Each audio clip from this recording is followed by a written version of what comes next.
Good afternoon on what is a warm, bright but cloudy day. It is Monday the 26th of June. I've got a nice hot cup of tea and a box to continue unboxing. So, what I'm going to pull out next is this, which is Scarfolk Environs. Road and leisure map for uninvited tourists, and this is a 1-to-1 scale map, 1 mile to 1 mile, and it describes an area of outstanding and unnatural brutality. Scarfolk is a town in northwest England that did not progress beyond 1979. Instead, the entire decade of the 1970s loops ad infinitum. Here in Scarfolk, pagan rituals blend seamlessly with science, hauntology is a compulsory subject at school, and everyone must be in bed by 8 PM because they are perpetually running a slight fever. Visit Scarfolk today. Our #1 priority is keeping rabies at bay. For more information, please reread.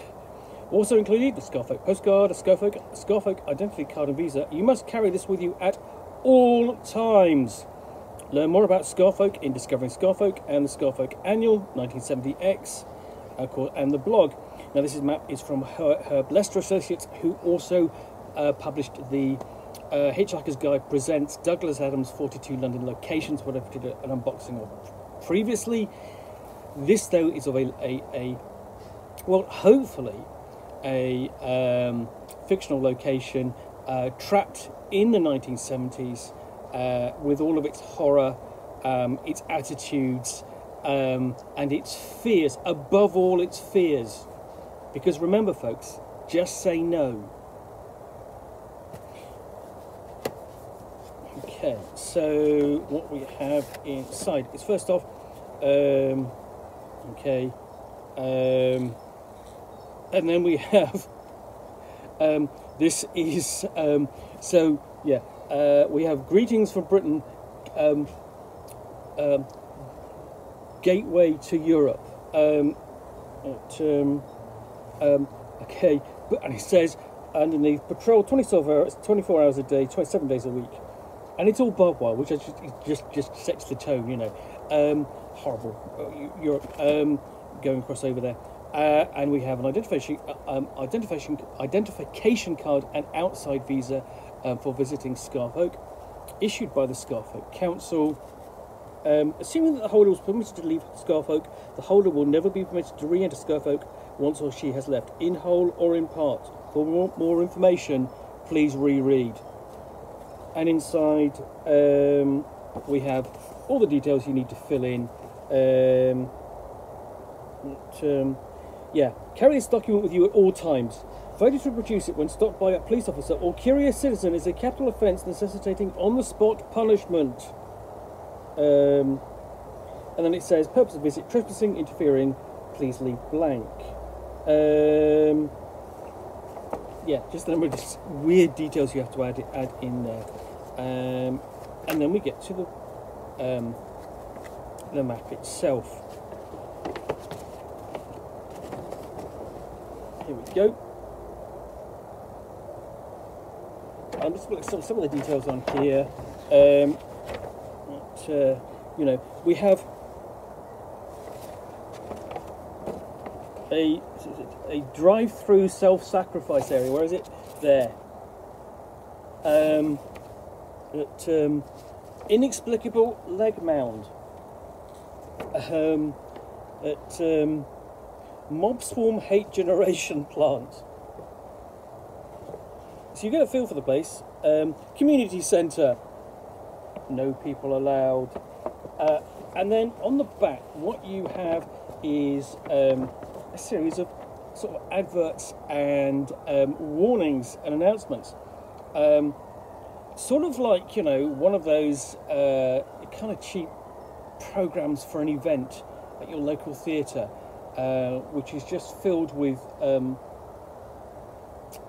know, local adverts, you know, for places you're never going to go, or you know, patronise, you know.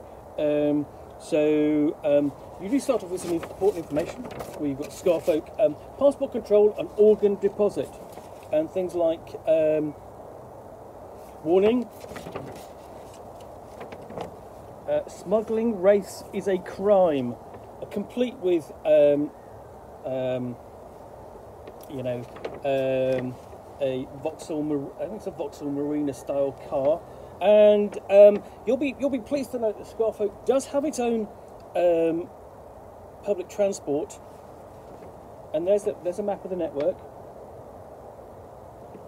But don't worry, there's nothing satanic going on Scarfolk which isn't sanctioned by the council.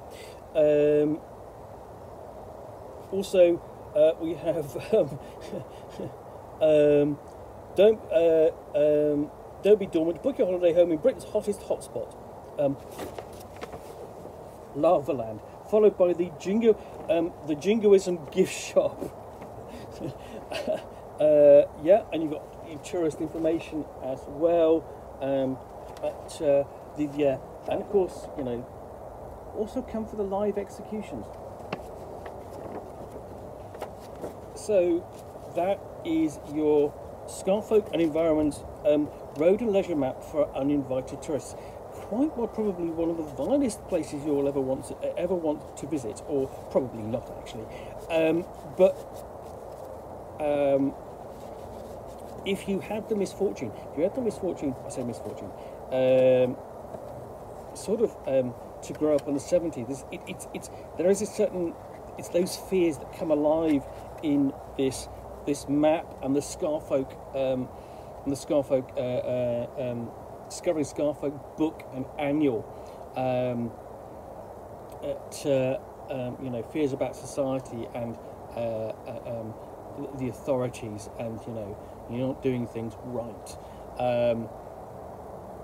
And it's important to remember sort of like every decade has its own scares, but the 70s were scary in a really number of ways, because obviously nuclear war was one of them, but also you know, for children you had things like, there was lots of horror things around for them. You know, the public information adverts, if you ever get a chance to watch those, are really, really scary, really quite frightening as a child. Almost shot, I mean, literally shot by horror as horror films in themselves. And you know, Donald Pleasance sort of like would be in one, and you think Donald Pleasance as an actor would be involved with so many horror films. You're just going, oh my god. And I mean, if you want to find out more about that sort of thing, about the horror side, that sort of thing of the 70s, and how and what we were actually exposed to, then do have a look at Scarred for Life. There are 2 volumes. They're both worth reading. But in the meantime, you know, if you were sort of like running some kind of urban horror stroke fantasy game, then this is a really fantastic edition, because it's almost, I think, what it actually reminds me of is The Village. Is The Village for the Prisoner, but so twisted in its dark ways. Whereas the Village in The Prisoner is all about control, you know, and trying to break control. There is no sense of you breaking control. You look at that. There is, you have the eye, and you know, overall you have that eye with the pentacle as the iris, just conforming your control. There is nothing strange going on. Everything is normal. Oh my god.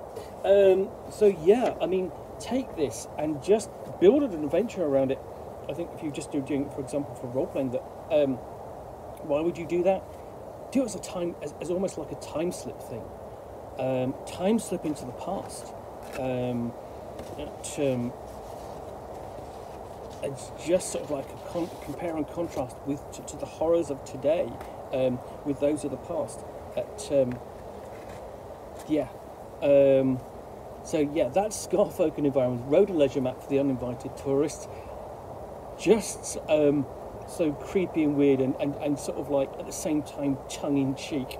I'm looking forward to giving that a proper examination, and even I should review this because it's such a piece of sort of interesting horror at the same time as it is satire.